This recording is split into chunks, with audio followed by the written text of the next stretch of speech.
deuxième série d'exercices sur les primitives d'une fonction.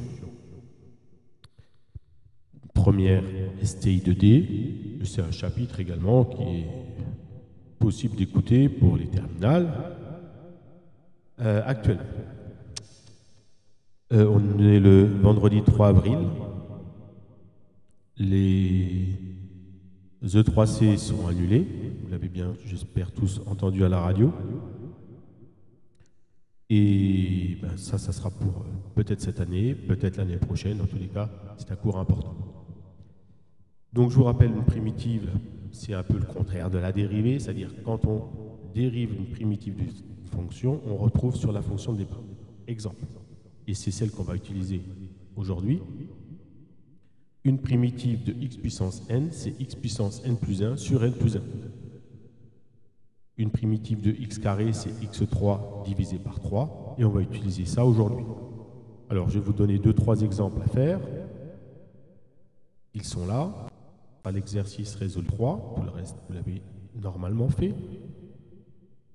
Déterminer toutes les primitives de f définies par f de x égale x au cube.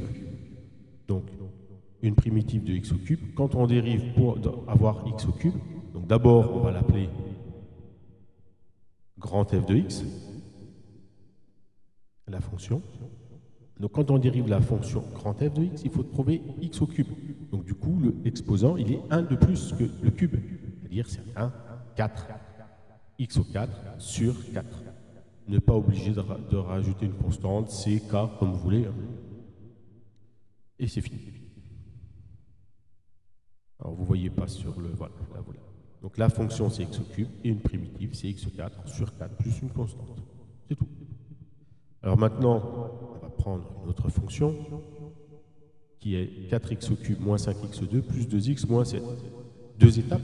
La première étape, la même que celle d'avant. On regarde pour chacune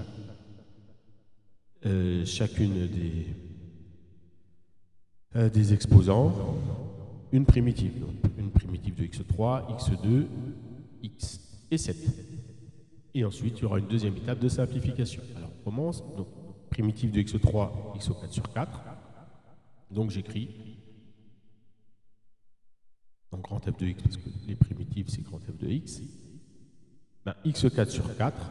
Je vous remets la fonction, c'est embêtant ça. J'ai pas vu ce petit souci là.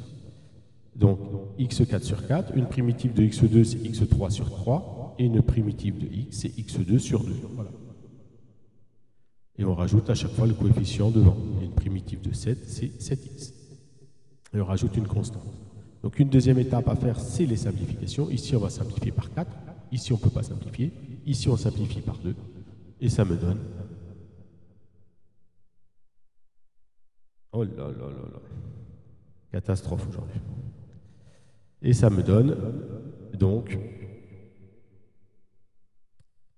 x puissance 4 moins 5x au cube sur 3 plus x carré moins 7x plus constante. Hein, ne pas oublier, lorsqu'on vous dit toutes les primitives, il faut absolument, pour les écrire toutes, rajouter plus constante. C ou K, ce que vous voulez. Il vous reste 2 exercices ensuite à faire, à vous de jouer.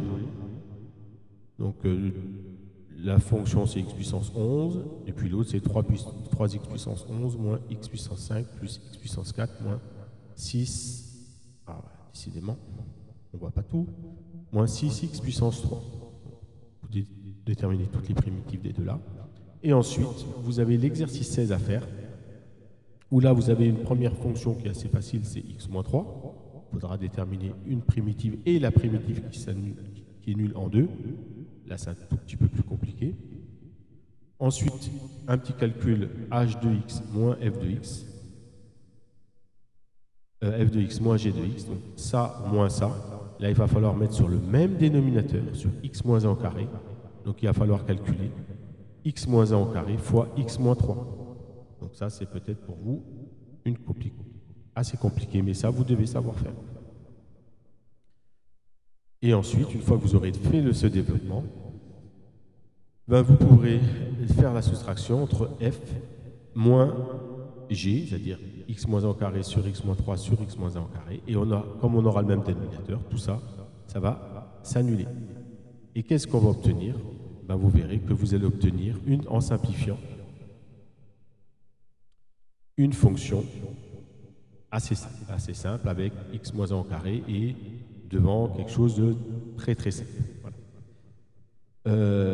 Quelle est la dérivée de cette fonction-là? Bon, c'est facile, hein.